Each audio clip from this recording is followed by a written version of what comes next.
Aquela cena que nós ficamos a par daqueles acontecimentos, que era Jesus à mesa, ceando com os seus discípulos, ele ali passava um tempo de aflição. Jesus estava passando um tempo de aflição. Mas Jesus estava olhando em cada discípulo.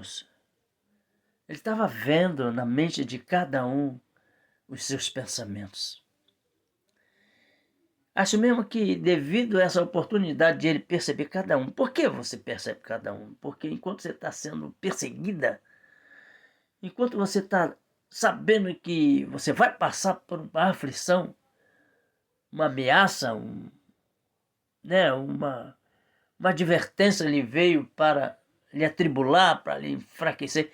Enquanto você está vivendo aquele tempo ali, você está percebendo o falar de cada um. Eu senti isso nos dias desses. Tem aqueles que não podem te socorrer, né? Porque a briga é tua, a guerra é tua contra esse inimigo. É uma peleja. Se um adversário, se uma pessoa se levanta assustadamente afrontando uma população, não fica um corajoso sequer por perto. Não fica. Eu posso dizer que Jesus, ele estava ali como esse corajoso. Ele estava colocando na mente daqueles que realmente estavam com ele, que é para eles lhe proteger em seus pensamentos o que haveria de acontecer, para que eles se vissem fortes diante dos fatos, né? Jesus estava ali. E nesse tempo Jesus pôde perceber um que estava traindo ele. Estava traindo, né, em seus pensamentos, porque ele pôde, com certeza, olhar para todos os discípulos e reparar que inocentemente eles estavam ali, cada um com seus pensamentos, mas tinha um pensando pior do que pudesse. Aí foi quando ele disse: um de vós há de me trair. O que eu quero dizer para você? Esse momento de aflição, você se sente sozinho assim, na verdade. Porque você quer que alguém se levante, lhe socorra, lhe proteja, mas não tem quem. Não tem, só tem um que a gente conhece, que é Jesus Cristo. Aí você está esperando daquele homem ou daquela mulher que está contigo ali, naquela sala, ou na igreja mesmo, se essa perseguição é ferrada do jeito que você possa dizer, ela está lhe atribuindo fraquezas, tristezas. Você está olhando para os irmãos e está esperando que eles lhe defendam, que eles julguem a tua causa. Mas parece que você vê neles o seguinte: eles não têm palavras para me defender. É quando você descobre que não tem. Eles não podem julgar minha causa. Esse é um tempo que o sofredor, que a pessoa que está sendo provada, ela está vivendo. Você quer que aquela irmã se levante com uma palavra? Nesse momento que eu vivia, alguém veio falar para mim uma palavra que tocou no meu coração. Mas as outras não. Ninguém mais tocou no meu coração. Mas essa falou uma coisa assim para mim: vigia, irmão. Vigia, não dá lugar à carne. Uma palavra assim, mais ou menos, que foi dita. Talvez não justamente nessas palavras, mas aquela palavra que aquela pessoa falou, eu pude me guardar. Né? Então eu quero dizer isso para você. Você está se sentindo magoada, ferida, caçada naqueles momentos atribulados, mas você sabe que não dá para fugir disso. Você sabe que não tem como você escapar dessa perseguição, porque essa coisa é permitida por Deus. E aí depois você procura palavras, quando ultrapassa aquela aflição toda. E você procura e começa a achar ela na Bíblia. Acha ela na Bíblia, nos versículos bíblicos, nas mensagens, nas passagens anteriores. E através de um aplicativo ou outro, te dando conselho, você acha a resposta. Porque conseguiu ultrapassar aquela fronteira de perseguição. Você olhava e via um acusando, outro acusando, outro acusando. Para você todos eram acusadores, apontadores. Mas era para você, porque não eram eles, se na verdade. Tinha um à sua frente ali condenando e dizendo, tá vendo a fulana? Confia muito nela. Tá vendo o Bertão? Ali, aquele ali, ó. Aquele ali já tá te olhando de rabo de olho. Tá vendo a fulano de tal? Foi ele culpado. Olha só o outro que tá sorrindo. Tá rindo de você, ó. Aquela acusação que vem em cima de você porque você está perseguida, você está com problema e precisa sair desse problema. E só quem pode te tirar desse problema é Jesus. Porque Jesus tem essa prática de sair do meio dos problemas. O problema ficou muito caos, ficou causa demais, ficou brabo demais quando ele se entrou no meio do povo e diz, hoje se cumpre esta palavra. Aqueles homens ali ficaram muito irados com isso, dizendo que é esse para fazer isso. E começaram a querer pegar ele. Diz a palavra que ele consegue escapar do meio deles, sem que eles percebem e desaparecem. É assim que Deus vai tirar de você, vai tirar você do problema desse jeito. Quando você se vê, vai se ver num lugar silencioso e cuidadoso e vai dizer, meu Deus,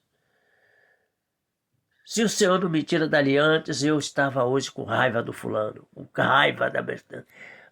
Entendeu? Mas não, você aprendeu que aquilo era uma permissão de Deus para te levar mais ao top, para te levar mais ao conhecimento, porque o Senhor se revela. Houve uma palavra de uma certa irmã ali e Deus se revela ao servo do Senhor. Ele estava falando alguma coisa e aquilo também pegou para mim. O Senhor se revela. Como o Senhor se revela? De uma forma gloriosa que ninguém o vê, que ninguém entende. Ele vê você, eles verem você, eles veem você como fraca, como errada, como aquele, mas não vê o santo que está em ti, impregnado, protegido. Como se numa imagem você olhasse para a pessoa que está sendo acusada, apontada ali, e você não visse a pessoa, você visse o semblante de Jesus, né? Falando assim, dessa ideia, a gente vai ver que Moisés estava também no grande aperto lá em cima do monte. Ele estava também passando por grande dificuldade porque o povo lá embaixo exigia algo da parte dele. Diz a palavra que ele leva um tempo lá em cima do monte e não comparece. Mas quando ele desce no semblante de Jesus com a face, né? Diz a palavra que ele aparece com uma face meio difícil, gloriosa, e eles ficam surpresos com aquilo, de como Moisés aparece. Assim é você querendo ajudar o irmão e não pode, não tem como. Você está olhando para o irmão, você está vendo o irmão num semblante diferente. Se você é de Deus, se você é santo, você está vendo o irmão como o Senhor impregnado nele. Mas se você não é pessoa dotada da sua fé, da sua confiança, você está vendo aquele irmão como errado. Ah, ele é muito carnal, esse irmão não dá para suportar não. Mas ali é um julgamento. Deus quer que você se sustente diante daquela provação, porque você vai ser tirado desse problema, vai ser colocado no top, no lugar mais alto da sua sabedoria. Deus vai te acrescentar mais coisas. E para isso acontecer, você tem que ser aquele ferido. Mas pode ser um momento rápido, porque o Senhor Jesus ali, a ceia, lançou para todos eles que havia ali um inimigo. Às vezes você está assim acusando, né, a pessoa, a outra, mas você tem ciência que não é nenhum dos três. É um que está oculto, é um que está escondido, é um que está armando contra a tua vida. Eu estou falando isso aqui porque eu percebi isso muitas das vezes. Eu entrei numa campanha de oração contra o adversário. Um certo fato que aconteceu, esse cara deu uns gritos, as 3 gargalhadas, quer dizer, aquilo parece que era Deus dizendo, ó, te prepara, porque esse cara tá rindo da tua desgraça. É como se Deus estivesse dizendo isso. Então eu passei um tempo, vamos dizer que 7 dias, 15 dias mais ou menos, passei aquele tempo de aflição. Começou a aparecer cenas na minha vida, eu sabendo que o adversário que estava participando. Tivemos aqui alguns passos na nossa rua, ao qual eu pude perceber um rapaz que entrava na nossa igreja bêbado e se manifestava ali e jogava no chão. E aquele cara era um dos caras que eu comecei a trabalhar acima dele. Chamei a atenção dele e disse para ele, olha, você não vai mais fazer isso na casa do Senhor. Porque hoje você está aqui bom, você está me ouvindo. Então você tem momentos bons, você não tem momentos ruins. E aquele cara que se joga lá no chão, lá, não é o adversário, não é o diabo, não. É você que está se jogando. Você está passando vergonha, você está sendo envergonhado ali diante da igreja. E a igreja não aceita. A igreja não aceita qualquer bagunça contra ela e ela não tem merecimento disso. E eu chamei a atenção desse homem. Uma briga ferrada que eu estava com Satanás. Uma outra vez, em outros dias, um certo cidadão, eu fui cortar o cabelo Enfim, eu não quero que você perceba mais ou menos quem é que eu estou falando. Aí eu deixei para ir depois da consagração. E quando eu cheguei lá, vou cortar meu cabelo, agora tá na hora do meu almoço. Falei, tá bom, então vai almoçar. Tem outra barbearia ali embaixo ali, vou lá cortar. Não! Vocês também aí, ó. Leva a mão não. Vocês crentes aí, ó. Você gosta disso.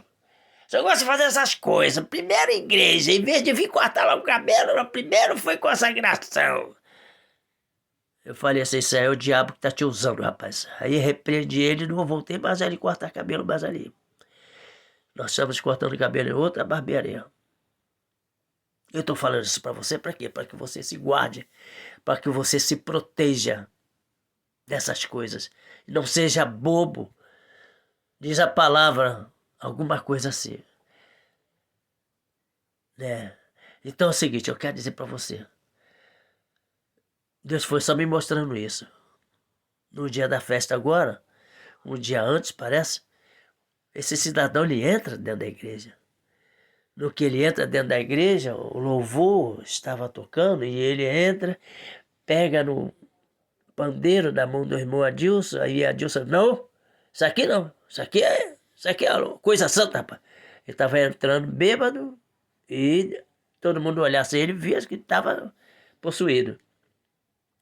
E aí estão aqueles glória, aleluia lá, e eu cantando alto e dando meus glória, ele deu uma virada rapidinho, ignorantemente, pulou fora e se mandou. Aí eu falei para a pastora, isso ali é um demônio. Estava tentando entrar aqui, mas Deus botou ele para fora com os louvores. Então quer dizer, você está com os olhos nas coisas que Deus está fazendo. É por isso que está sendo perseguida. Por isso que está passando por essa dificuldade, mas você vai sair dessa. Então acontece isso que eu estou falando do dia da ceia. Se liga no que eu estou falando, naquela ceia que Jesus fez com aqueles homens. Jesus estava para passar por uma dificuldade tremenda. Eu aposto que Jesus, como homem, ele queria que algum dissesse assim, pelo amor de Deus, Jesus, confia, cara, tu vai vencer. Mas ele não pôde ouvir era nada, só teve que condenar um que estava ali com má intenção. Botou para fora, tem um diabo aqui que está enganando a gente. Ele está aqui, no meio de nós. É isso que eu queria que você entendesse. Tem um diabo te enganando, querendo que você pule fora desse problema. Mas que pule fora, aceitando as consequências e desaparecendo no mapa. Não, você tem que permanecer. Vai dar um momento. Então ali naquele dia da ceia, 3 dias de ceia, eu consegui passar pelas minhas dificuldades, porque Deus me abençoou. Aquele momento de pedir perdão antes de cear, veio ao meu coração, segundo as palavras que eram ditas pelo evangelista, pela pastora, né, pelos irmãos, pelo Espírito Santo, palavras que me botavam entre o muro. Ou você vai até ali e peça perdão à igreja, ou você sai daqui ferido, mordido, com raiva de todo mundo como você está. O Senhor estava me dizendo, se você fizer pedido, eu vou tirar você desse problema todo e não vai ter mais mágoa no teu coração. Mas se você não se humilhar, você vai continuar magoado, com raiva de cada um. Eu vou dizer, eu não estou em raiva de ninguém, não estou aqui apontando ninguém nas minhas palavras. Só quero dizer para você que Deus colocou isso no meu coração. Vai ali e peça perdão e veja o que eu estou fazendo. Vou te mostrar. E aí eu me lembrei do tema daqueles 3 dias de festas. Jeremias 33, 3. Clama a mim e mostrar-te-ei, anunciar-te-ei, coisa grande e firme que não sabe. Mas aí você fica pensando, o que será que ele vai me mostrar? É isso aí. Vai te mostrar Satanás agindo. E vai te mostrar, vai te dar força que você não pode com ninguém, mas contra Satanás. Junto com o Senhor Jesus, tu vai conseguir. Assim estava Daniel na cova do leão. Tinha ali os leões, parece que 4 leões, parece faminto de 4 dias. Mas o Senhor colocou ali um anjo para protegê-lo. E tinha alguém para clamar para Daniel? Tinha o próprio rei que fez uma obrigação errada. Ninguém mais, durante 30 dias, próximo a Deus nenhum, mas somente a mim. Ele fez aquela coisa errada, então ele teve que pagar, ficar a noite toda sem dormir, sem comer, enfim, jejuando a favor do Deus de Israel, para que ele livrasse o teu braço direito, que ele amava. Daniel ele amava, ele não sabia que ia colocar Daniel naquela prova. Quando ele aceitou o edito, ele escreveu, ele não lembrava de Daniel, ele lembrava da sua arrogância, da sua maldade. É fácil você entregar um irmão ou outro, é fácil você sacanear aquele irmão. Eu vou mostrar se ele é mesmo, de Deus mesmo. E aí deixar você ser usado por Satanás, né? Mas Deus é bom. Aqui nós lemos no Salmo 69. Muitos são os inimigos que estão comigo, né? Mas o Senhor era o maior. Que Deus possa te dar vitória com essas palavras. Eu não sei se você vai ter tempo para ouvir isso aí. Mas fica nessa posição. Fica nessa posição. Você precisa sair desse lamúrio, dessa tua preocupação e se levantar como herdeiro. Herdeiro de Deus e co-herdeiro de Cristo. No nome de Jesus.